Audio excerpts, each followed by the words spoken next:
for the 8 o'clock. Thanks, Tom. Last two going in. Samphire Coast and Shy Jack go forward. They're ready. All installed.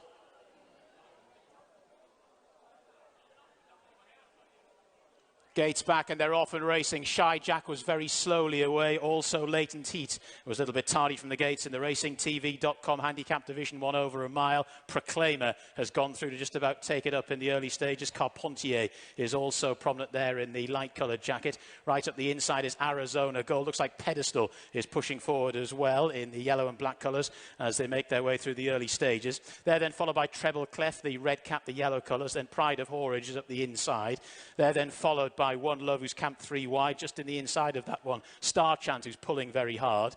Then the field goes back to Latent Heat, also towards the rear of the field at the moment is Uncle Dick, and right at the back is the slow starting Shy Jack as they make their way towards the turn out of the back straight, heading towards the final 4 furlongs very shortly. And at the head of affairs, it's Proclaimer to Pedestal racing in second. These two to One Love round the outside in the striped sleeves racing in third. Carpentier, the light blue jacket, is followed then by the green of Arizona Gold. Then on the outside, Treble Clef and Pride of Horridge. Then Samphire Coast, followed then by a driven along Star Chant. Then Uncle Dick towards the rear of the field. Latent Heat also towards the back. Kalur has not really got going. And Shy Jack's right at the rear of the field, making their way towards the cutaway. Just over 2 furlongs left to go. Proclaim has been in the vanguard throughout. Pedestal is trying to lay down a challenge. Carpentier trying to pack a punch in third as well. Followed then in fourth by Arizona Gold, who's staying on. Then Treble Clef. Uncle Dick is picking them off from the back, but it's Proclaimer, who thus far hasn't been headed in the contest, and leads by a length or so in the final furlong. Now it's Proclaimer. Carpentier is finishing with a flourish though. Proclaimer and Carpentier. Proclaimer with Carpentier up off the floor. Here comes Uncle Dick, who's absolutely storming home as well, but Proclaimer has held them all off.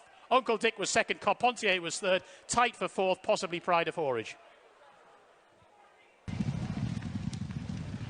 100 up for Richard Kingscote. That's a century for the year and a fine front-running ride aboard Proclaimer, who certainly hasn't had to go 500 miles. He has gone round the inside of the track the whole way around, taken the shortest route, and has found an awful lot from the front to deny all comers, including Uncle Dick, who came with a real flourish towards the end, and Carpentier, who couldn't quite get on terms. But this is much more like it, Rachel, from Proclaimer on his recent form, isn't it? Yeah, it absolutely is. I think the extra furlong today actually didn't play into his wheelhouse because he was sort of a sitting duck, as it were, but he saw it out nicely. The wind-up has obviously worked now, second run off a wind-up, and Richard Kingscote keeps this very easy. He just goes to the front and stays there. Yeah, he's got a nice cruising speed in this kind of grade, hasn't he, Proclaimer? And different tactics this time. Going for the front seems to have worked an absolute treat. Pedestal was there to absolutely have every shot at the eventual winner, but just couldn't really land a blow. Looked a little bit recalcitrant in the closing stages to put all his effort in. Much better from Carpentier. It's good to see him with a much better run in him, and clearly he probably has a race in him off around about this mark, you think? Yeah, he definitely does. The problem is now he's gone 11 races and he always looks like he's going to go and win it, and then he doesn't. But let's give a big shout out to the eventual second, Uncle Dick, who's actually only has 3 in behind the red colors down on the inside. This horse flies late and just runs out a little bit of a real estate. I think they'll be quite happy with this performance, particularly considering that this horse's win came over the mile in a 16th at Wolverhampton. So again, he just shows that little bit of extra ground he needs to go and change his ideas, but you can just see that Proclaimer is about 5 or 6 lengths in front of Uncle Dick, and I think that made all the difference tonight.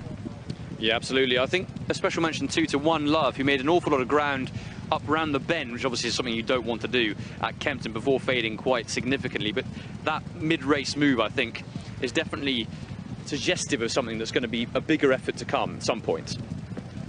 Yeah, I mean, this was only his 4th career start, first run in a handicap, suggested that potentially back here at Kempton, like he did on debut, he ran a solid enough rate. He'll find his place in the racing world in Britain, as it were, to be able to go and get his win. But it was